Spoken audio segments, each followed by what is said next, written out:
being aware of your own body and your own breathing is a way to just kind of center yourself and come back to the moment, especially if you notice your mind kind of racing or getting anxious about whatever's going on.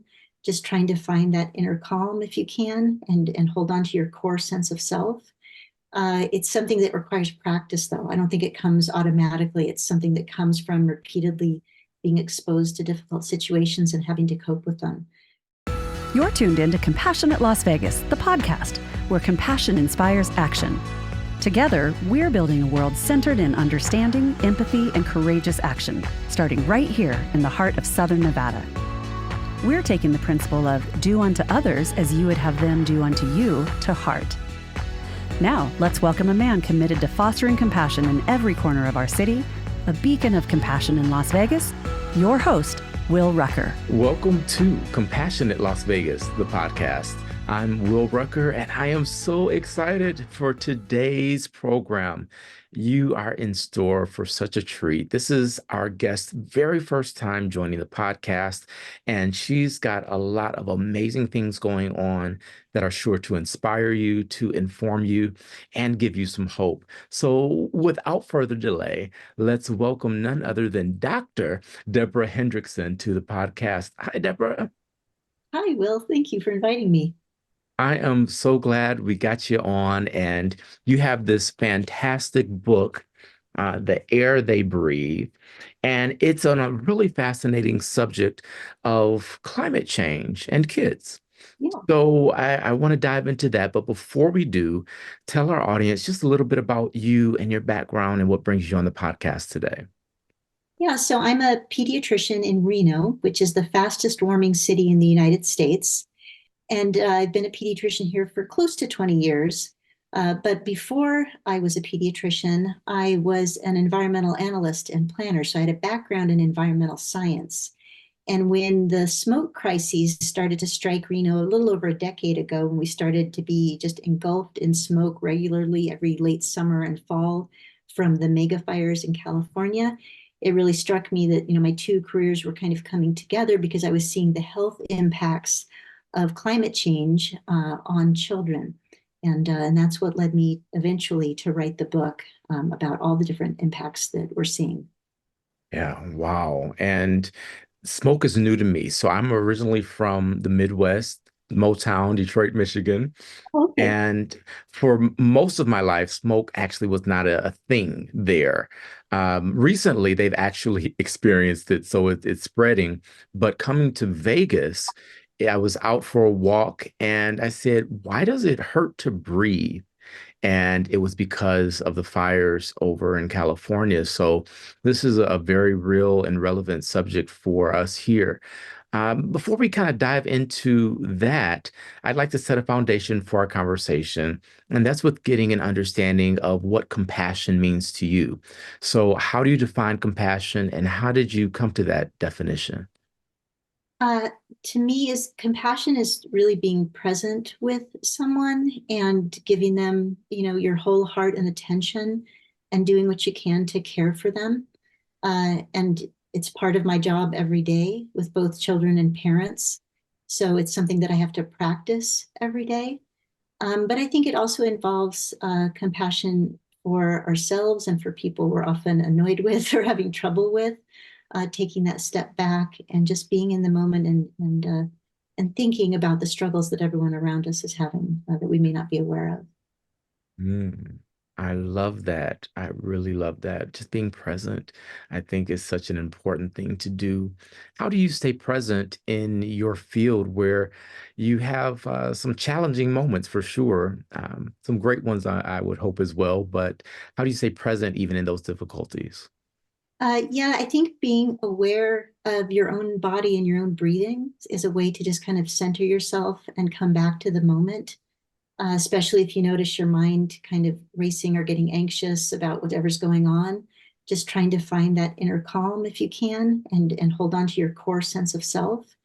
It's something that requires practice, though. I don't think it comes automatically. It's something that comes from repeatedly being exposed to difficult situations and having to cope with them.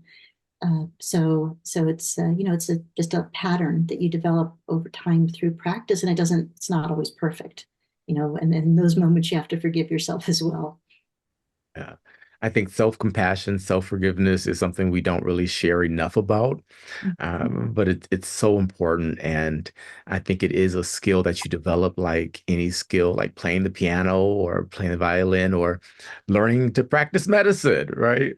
Right, right. Yeah, no, I think our brains have a tendency to race and be anxious and think about all kinds of things, especially today with all, social media and so many distractions. And it's something I talk to kids about too, because there's so many of them struggle with distraction. So it's just a good habit to get into, to take those moments and just, what does it feel like to sit in this chair right now? What does it feel like to breathe? And just pay attention to what the other person is experiencing, not just what's going on in your own head. And we're talking about the book that is titled The Air They Breathe. So let's get into some of that. Are you noticing that kids are concerned about the climate? And if so, what can we do to help with that? Yeah, so especially teenagers, I would say, younger children, not so much. But for a lot of teens, it's right below the surface. They don't always bring it up on their own, but sometimes they will, especially if we're having, really hot days or really smoky days. Or if I ask them about their future, I tell the story in the book of one girl who we were having a perfectly nice conversation about what she wanted to do with her future. And she just started talking about this and being very emotional because she had done a project on global warming with the local university. And so it's definitely there for a lot of kids, not all of them, but it's a big stressor for a lot of teens looking toward their future and trying to decide what kind of world they're going to be living in. And I think what we need to do for them is all of us show that we're willing to do something about the issue and helping them to find actions they can take too. I think action is the antidote to despair, and it not only helps do something about the problem, but it helps lift our mood, and just gives us a sense of purpose and even optimism sometimes if you can just see other people joining together with you and working toward a problem that a lot of people care about. That's such a great quote. Action is the antidote. Oh my goodness, I love it. Let's because I don't want to talk around the subject. I want to get into it and get some real um clear understanding of what climate change is, how it's affecting us right here in Nevada, and what's at stake for us. So if you could just give us a little background on that part as well. Yeah, absolutely. So Reno is the number one fastest warming city in the United States, and Las Vegas right now is number two. So we're being impacted a lot by rising temperatures. Reno didn't start off as a very hot place. Las Vegas, of course, did. So you're already down there seeing, very high temperatures like you did this summer. For us, a really hot week is when it hits 100, but we're having more and more of those summers when we're having 100 streaks of 100-degree days, which when I first moved here about 30 years ago was just unheard of. And so temperature and heat illness is one big risk that we face here in Nevada. And then air quality is the other big one we're seeing. And as I said, in Reno, that's probably our biggest impact is the smoke that rolls through. We're less affected by natural disasters themselves, like hurricanes and fires, although, Nevada could experience wildfires. We just don't have the forests, the Sierras are pretty much in California, so we're just downwind of them. But people from other parts of the country who are being affected move here. I tell the story in the book of a girl who survived Hurricane Katrina who came here and then went back to Houston and her house was affected by Hurricane Harvey. So people move around, and so we're going to see people trying to escape some of the regions of the country that are experiencing other types of climate crises, disasters. And then there's also issues like infectious diseases. I talk a bit about mosquito-borne illnesses and how one of the mosquitoes that carries a lot of diseases, the Aedes aegypti mosquito, was first found in Las Vegas during the Zika crisis. Right after. So these mosquitoes are spreading, and there's other infectious disease risks that we're seeing because of climate change that are going to affect everywhere in the country. This year is the first year that I recall ever having to deal with mosquitoes in Las Vegas. Yeah. And it was so strange. I mean, we always had to be water smart and make sure we weren't a breeding ground. But this year, it's almost as if someone just took a bucket of mosquitoes and dumped it on us because they were very, very prevalent. And I remember coming here as a kid, and I've been in Las Vegas now a little over 10 years and love it. This is home. This is where I'm staying, even if mosquitoes come. But when I was a kid, that was one of the cool things coming here. I was like, oh, there are no mosquitoes. I don't have to worry about it. Because at home, that was just common. We just had them everywhere. But that I think linking that with the climate change is something that people don't often do. Could you talk a little bit more about that? Yeah, so every species of every animal on Earth has a range of temperature, rainfall, and conditions that they thrive in. And so there are thousands of species of mosquitoes, but only a few of them carry disease. And some of the disease-carrying species are benefiting from rising temperatures and changes in rainfall patterns. So the one I just mentioned, the Aedes aegypti mosquito, carries dengue, Zika, chikungunya, and yellow fever. And as the temperatures are rising, it's maturing faster and breeding sooner and surviving longer. So you're seeing populations of these mosquitoes rise. And they're also becoming more hyperactive. So they're flying further and resting less and biting more people. So they're spreading disease more. And the virus actually moves from the mosquito's gut to its salivary glands faster. And doubles faster in the mosquito. So all these things combined increase the risk of them spreading disease in any community that they inhabit. The other thing that's really helping this mosquito, it's very adapted to urban environments. So as we're developing areas, it loves being around human beings. It can breed in like a bottle cap tossed out on the street and bits of garbage on the street, any rain or irrigation water that collects in these little spots. So because of that, the combination of it loving urban environments, which are increasing, and loving the warmer temperatures, it's a growing risk. The size of a bottle cap, it can breed in a pool of water that small. Mm-hmm. Yeah, and not all species could do that, but that one is, that's what makes it so dangerous. And that's one of the reasons that dengue is spreading so rapidly around the world, because it carries dengue. And what is dengue? It's a virus that's carried by the mosquito. And so the mosquito's transmitting the virus, kind of like an airplane transports us from city to city. The mosquito's transporting the virus from person to person and infecting everyone it bites. And it causes, oh, sorry, go ahead. I was going to ask for exactly where you're going. What are the symptoms? What does it cause? Yeah, there are different strains of it. And typically it's this when you've been infected by more than one strain that you get the most serious impacts. Severe dengue involves, high fever and deep bony pain. It's called breakbone fever because it's a very painful illness. And you get leakage of fluid from the blood vessels and a sudden drop in blood pressure. So it can be very dangerous, especially for small children, because they don't have the same blood volume as an adult, and they're more susceptible to having serious effects and being hospitalized because of it. Thanks. Yeah. Yeah, that just sounds super pleasant. Like, the stuff dreams are made of for sure. Right, right. Oh my goodness. Well, I mean, it is serious, and I make light of it only because it is so serious. Um, Moving more into air quality and particularly how that impacts young people with asthma or other lung conditions. We just came out of a major respiratory pandemic, and people are now a little bit more aware of their lung health. What are some of the things folks can do at home when air quality is bad so that kids can still play, they can still enjoy life, but they're not affected or as impacted by poor air quality? Yeah, so one thing you want to do is if you have your own home, if you have central air conditioning, get what's called a MERV 13 filter. That is one of the highest grade filters that'll take particulates out of the air. If you can afford it, a freestanding air filter that are, you can get them over Amazon that just can further reduce the pollution in each room. Parents should have an app for their phone that gives them the air quality for the day and tells them if it's over 100, the kids should probably stay indoors. They can also, if the kids are willing to, wear an N95 mask outside if the pollution's bad, but that's not very pleasant for very long.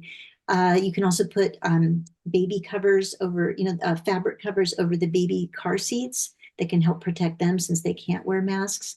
So those are a few of the things you can do. But if the air quality is really bad, the kids should probably be indoors.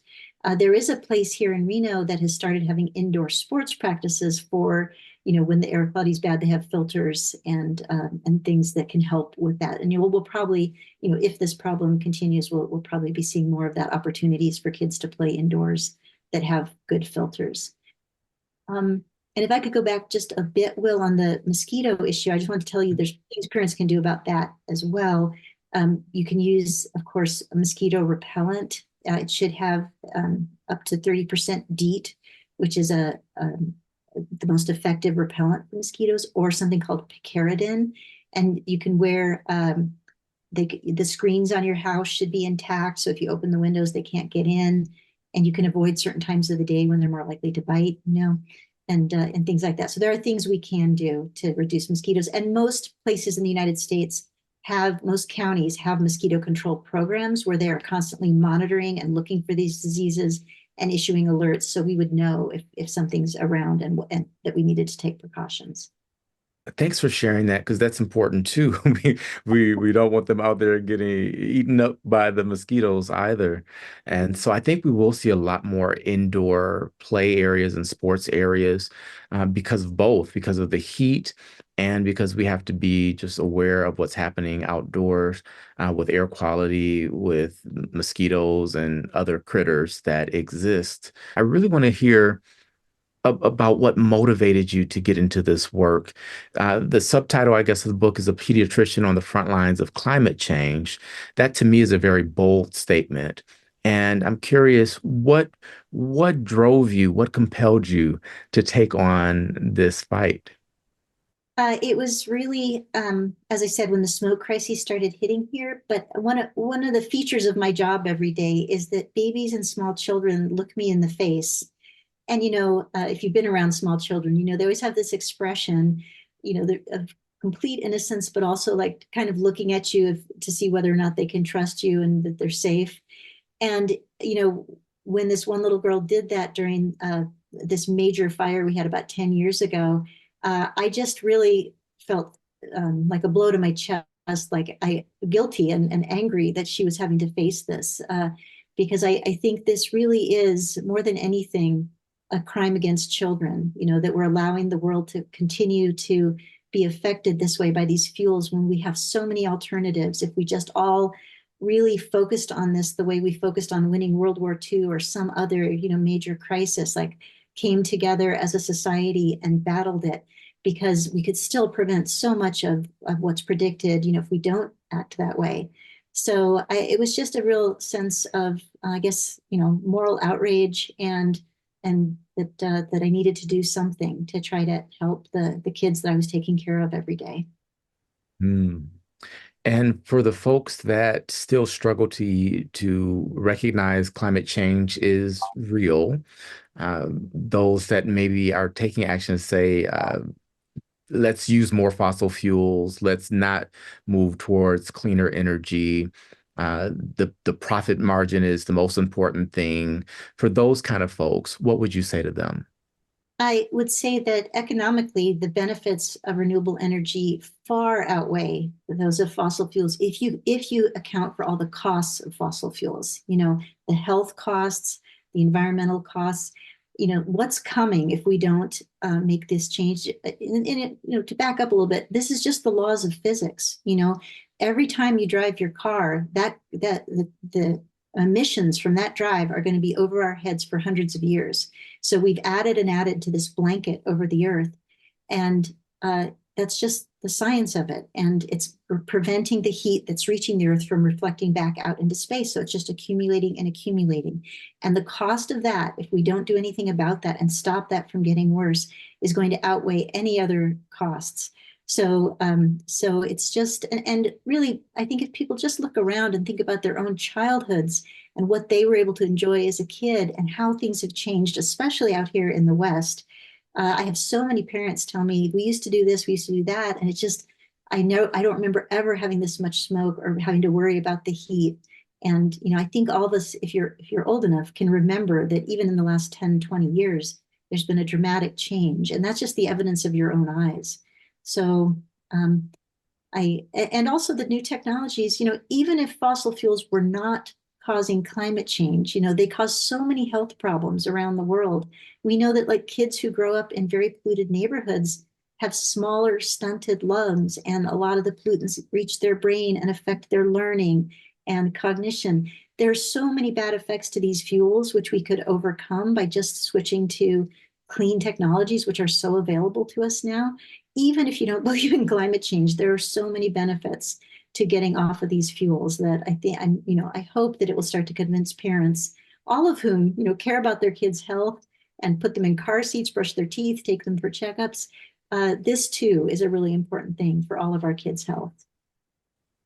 That's a great way to frame it. It's that common humanity. Hey, remember when we were young, what we could do? And now we can't. Like that really resonates. And it's non-confrontational. It doesn't place blame or make anyone feel like they're a villain for how they feel. It's just saying, hey, let's look at this together. Right, right. And I take care of families from ranches in the Great Basin Desert to immigrant families who are working in the casinos to wealthy folks from Lake Tahoe, and everybody cares about their children. People don't love their children more or less based on political party. And I just hope that this is something we can all come together over because we all love the outdoors. So I just hope we can all come together and act on behalf of the next generation. So, Deborah, what gives you hope? I would say that much as a lot, like I said, for the teenagers, what gives me hope is doing things to try to help and communicating with other people who feel the same way. So I'm part of a big group of pediatricians across the country trying to work on this issue. I belong to a group of physicians here in Nevada who are trying to change policy here in the state to move us to a more sustainable future. So I think all of those steps help, and also just the love that parents have for their kids and the love a lot of us have for each other. That is something I think we should all tap into and use as fuel in this fight. So I look to those things when I'm really feeling down about the state of this fight. It goes kind of to your earlier quote about the action piece. I really see that as a consistent thing. And if you had a magic wand and could take action and you could use it to do anything your heart desires, your imagination could create, what would that be? Oh, I would just, convert all our energy grid to renewables right now so that there wouldn't be any more carbon added to the atmosphere. Stopping carbon pollution is the number one thing we have to do. I probably could have guessed that, right? I was watching a news story. I think it was John Oliver, as a matter of fact. And so that you know, the way that I get my news is through comedians. I have to have a little levity, and that helps me to stay up. But he was talking about how the deep sea is now producing oxygen from metals, and they're calling it, like, I think, dark oxygen. Have you heard anything about that? I saw the articles. Yeah, it's fascinating. Yeah, so that gives me hope that our planet itself is creating new ways to help sustain life and to overcome some of the damage that we as a species has caused.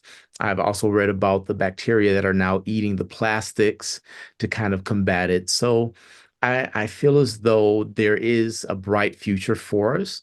And if we take the necessary actions, then we can certainly avoid the crisis that is looming and very large in front of us.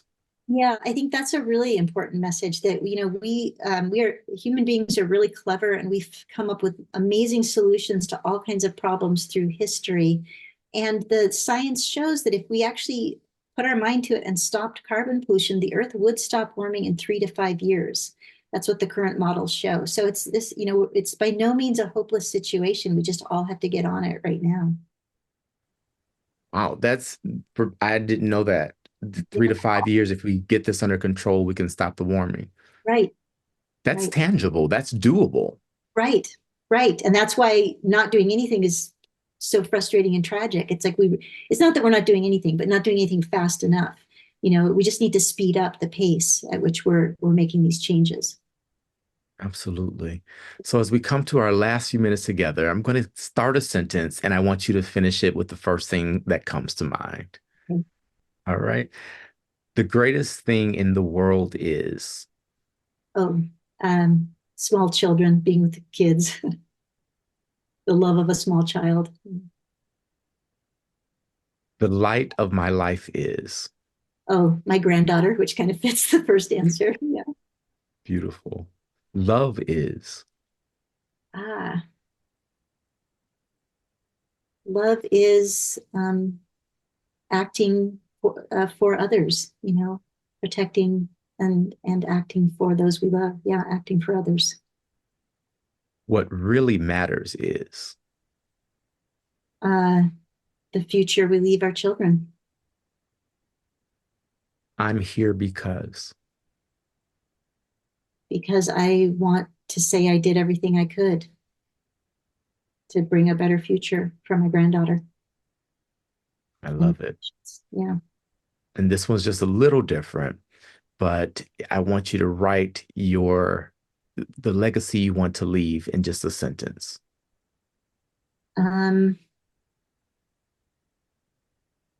Her advocacy resulted in lower carbon emissions from the state of Nevada. I don't know. So, No, that's perfect. And I love that it's almost like a SMART goal, the way that you framed yeah, it. something measurable. Yeah. Absolutely. Yeah. Goodness gracious. I love it. Well, I so appreciate you taking time to have this conversation today. Certainly, there's so much more that we could talk about, but I want to encourage everyone to get your book. It is a great read and so much information. You talk a lot about the mosquitoes too, but you make it accessible. And I think it's something that we could all benefit from just knowing a little bit more about. So, how do people get in touch? How do they contact you? How do they learn more?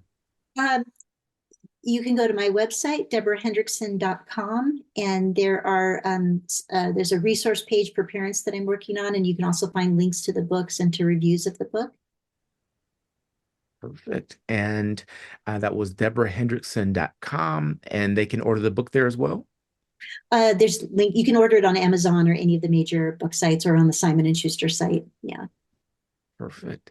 And for my last close is just what's the one action step you'd encourage folks to take today?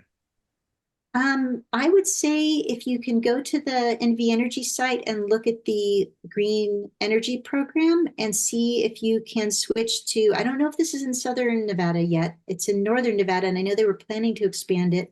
You can switch your house to all green energy electricity with just a couple clicks of the mouse, or 50% if the 100% is a little too expensive. So that's an option for those who can afford it. It wasn't very much the last time I looked. It was under $2 a month for me at my house. So, but it's something you can do right away to reduce your carbon emissions without doing anything to your home or having any big effort. I definitely will look into that because I didn't even know getting to 50% was an option. I do have solar, so I'm saving the world one light switch at a time that way. But That's great. Yeah, yeah.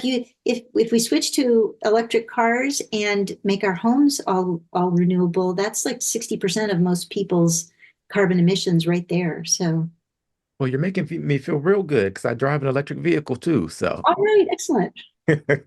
Okay, one more quick story before I let you go. When I was a kid, that had to be elementary school, and my grandmother was a science teacher. Back in Michigan, we had ozone action days.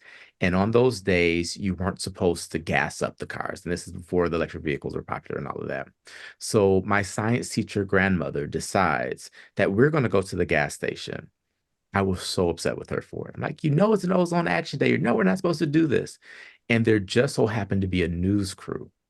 And I don't know how they found me or I found them, but they interviewed me on the evening news.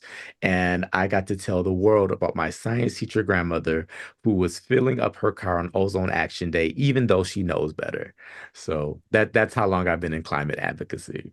All right. Yeah, Yeah. that's good. That's a good story. Awesome. Well, again, thank you so much for joining the podcast today. This has been Compassionate Las Vegas, the podcast. I'm Will Rucker. And as I always remind you, you are not just a drop in the ocean. You are the entire ocean in a drop. And what you do matters. So live compassionately. And let's reduce your carbon footprint while we're at it. I'll see you next time.